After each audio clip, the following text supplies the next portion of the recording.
The Buick Grand National was an absolute icon of its day and one of my favorite cars to come out of the 80s. It's iconic from Kendrick Lamar's famous song recently.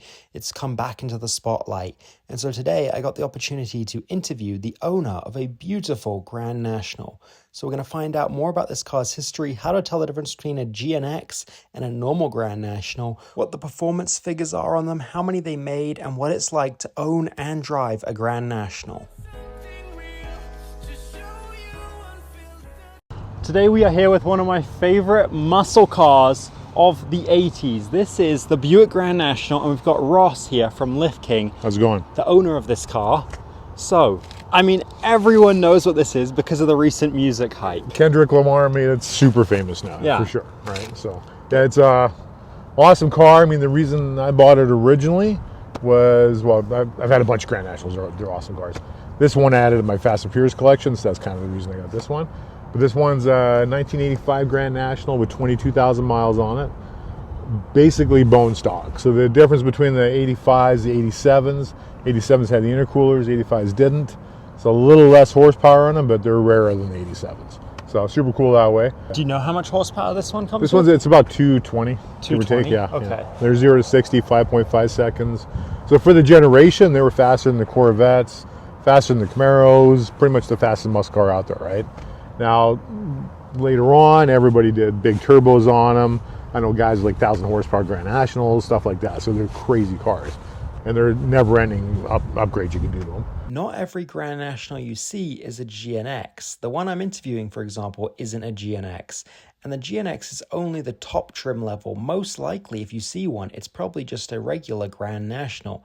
Now we're going to teach you how to tell the difference between a normal one and a GNX. So this one, all right, Yeah. This is a 1985 Grand National. This Grand is National. not the GNX. No. The GNX is what's in the song, right? Exactly, yeah. So actually, I think the one in the song wasn't actually even a real car. I think that was just I don't know, like some kind of metal cutout because people kept crawling out of it. But so the GNX is, so there's a collaboration between the ASC McLaren and Grand National, or Buick, and there's some visual upgrades to it, different wheels I believe on it. Yeah, because it's got more mesh, right? It does. It's got more mesh on here. There's like a grill right badge. here. Yeah, different badge on it. It's the GNX one. The interiors are a little different, and I think they're about 40 horsepower more, right? So yeah, they're cool cars. Super rare cars. Very, very expensive. Yeah, he's not kidding. The GNXs typically go for up to $100,000 more than a regular Grand National. The 85, 86 is a lot rarer with the T-tops. 87 a little more around. The guys usually who are racing these cars they'd order without T-tops and just have a slick top, just because of the frame wouldn't twist. But yeah, T-tops they're a great option as well. Yeah. I've had those in a bunch of them. So how many of these have you had? Over the years, probably like 10-ish. 10? Something like that, yeah. What makes you keep buying them? Like, Well, why do you like them so much? I don't know, man. It's like, I have something for a while, and then I see something else shiny, and I want that. And then I'll sell something I have, and then as soon as I sell it, I'm like, well, I kind of want one of those again. So then I get another one, sort of thing, right? The cool thing about the 85, though, is there's like a 1 year only interior. Yeah, I was going to So say, this I is have super not cool, seen this. right? It is awesome. Like, all the ones I see usually just have black interior. Yeah, that's what you are. They're black and they're kind of the gray. This has a leather insert stuff, so it's super cool. Yeah. Oh, I like it. This one looks in really nice shape, It is. too. It's like 22,000 original miles, original paint on the car. It's a really super original car. So yeah, so collectability wise, awesome. It goes with the fast collection as well, which is great. Yeah. And they're just super fun to drive. So what's kind of like the market for these today? I know people hype them up. They throw out numbers over 100,000, but There are. An example like this, pretty low mileage is probably 40 to 50 grand. Canadian or US? US. I mean, Okay. it's all relative, whatever sort of thing, right? But it's 40 to 50 US on average.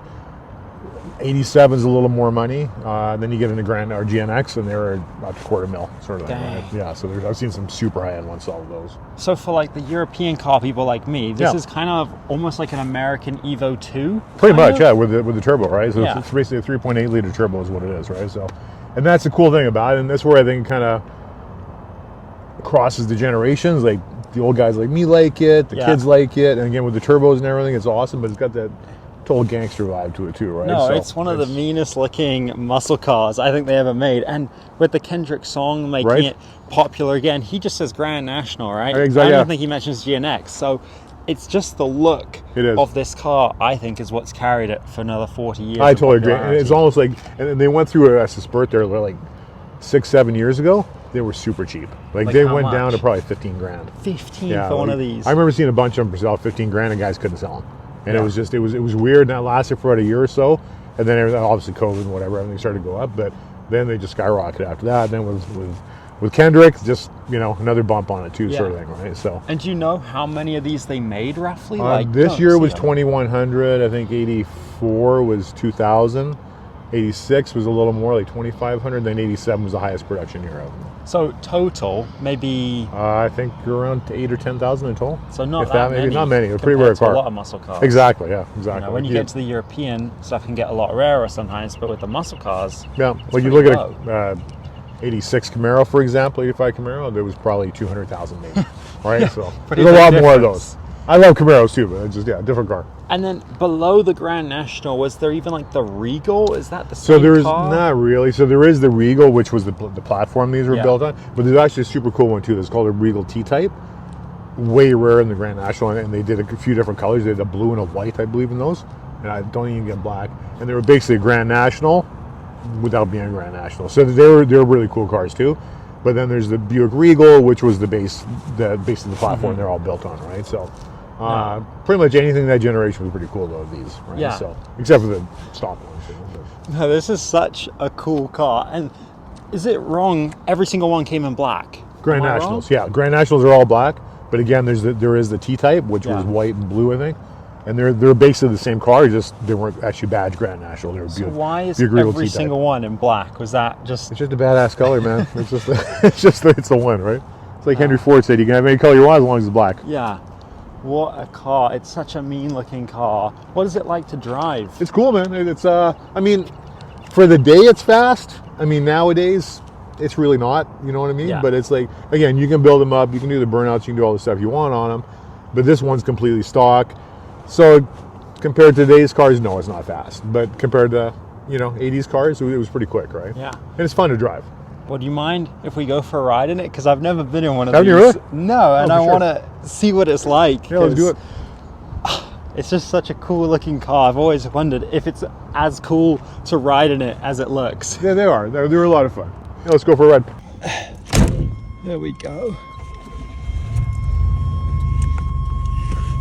These old seat belts. Right?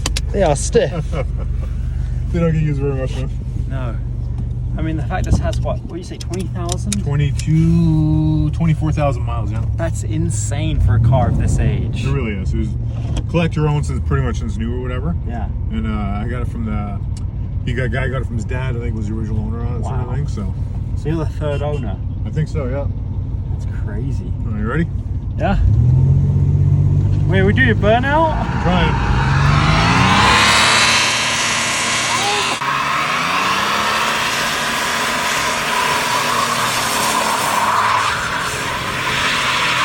Oh my gosh!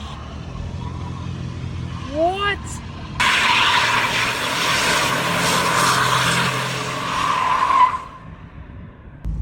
That's why I like Grand Nationals. I did not think this thing could do that. What? Oh my gosh. It's kind of fun, right? Yeah. Yeah. I mean, how much horsepower is this again? Like It's like 200? 220-ish, but that turbo starts to spool, man. It just That's kicks what you in the gets ass. it. Dang. And they all came automatic? Yes, I believe so. I don't think there's any standards. Okay. I feel like that's a very 80s American thing Yeah, to totally do. right. Going. Nowadays, everyone will want the manual version. But back Exactly. then, it was probably the luxury. There was. Well, you paid more for the manual back then, right? Yeah. Well, less probably, right? Or sorry, less than the manual, yes. I think the manual was faster than the standards back then. Nowadays, the automatics are way faster, but, Yeah. What kind of reactions does this get on the street? This gets huge attention for not being like a $500,000 supercar. Yeah. Everybody likes it. Like honestly, young and old. It's like driving a 6.7 fastback. It's just like, it gets massive attention from everybody. So you get a lot of love. You do. It's cool, man. And people just really appreciate the car, right? So, Yeah. and again, there's not that many around, so you don't see that many on a regular basis. Yeah. Well, I don't think I've ever seen one randomly driving around. Yeah, summertime you see the odd one, but that's about it. Yeah. That's just, it's such a cool car. Thanks, man. And especially this color scheme and the interior. Yeah. I have not seen one like this before. Yeah, I love this interior on the 85s. This interior is 85 only. Okay. Were these cars back in the day like over MSRP? Was there a lot of hype when they came out? I'm actually not that old, but it's like they're like I don't know if they're over MSRP, but there's a lot of hype for them for sure. There's a wait list on everything. Back then they used to use a wait list, and you get it. You know, it wasn't the guy who paid more. It was just you get on a list for it. Yeah. Right? So Because I'm presuming this would be like the equivalent of a Dodge Demon back in the day. pretty much, I guess, right? Like Yeah, it'd the be the GNX. comparable, right? Yeah, the GNX definitely would, right? So, because again, it was like the fastest production car, basically, for And it's a years. shame that Buick nowadays, like, they have nothing even close to anything. Buick cool. sucks now, and I don't know why, but it's just they had some really cool cars back in the day, but they were always kind of a little more of the old man version of GM, and then they came out with just some badass cars, right? So it's yeah, it's too bad they still don't do any cool stuff. But I imagine when this was new, this was the king of the street. It Like, pretty much was, yeah. Yeah. I can't think of another car from '85 that was a muscle car, even the Corvettes or anything, that was better than this. No, this was smoker Corvettes. Yeah. Even the Mustangs back then, like the Fox bodies, they were coming up, but like they really didn't hit until like '87ish, where they got the good body style or the more popular body style, a little Yeah. more horsepower, and then they were competing at that point. But even for '87, though, the Grand National was kicking his ass, right? What a car. Thank you so much for showing it thanks, to me. man. I really appreciate it, and it makes me kind of want my own Buick You definitely should get Grand National, Regal, replica, whatever it takes. I just want the cool factor. get one, man, for sure. Well, It's let me totally know. worth it. Let It's me know if totally you worth see it. a cheap I'll find one you something. under 10 grand All for right, cool. sale. It's gonna be And tough, but I'll find one. maybe I'll get out of as many European cars and get into more muscle You cars. definitely should. You definitely should. Because the European cars are so expensive to fix. And they break a lot. Yeah, they do. I don't know how reliable this is, but it can't be. You know what? I Worse. mean, knock on wood, I had no issues with it so far. Yeah. Yeah, it's been great actually. I imagine finding parts for them.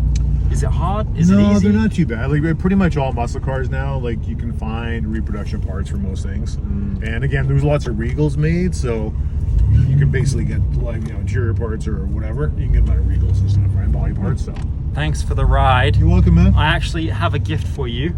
Cool. That, in the back right here, G-Technic is giving these detailing supplies to help some people that are doing the interviews with me. So That's this awesome. is a Hydro Coat C3.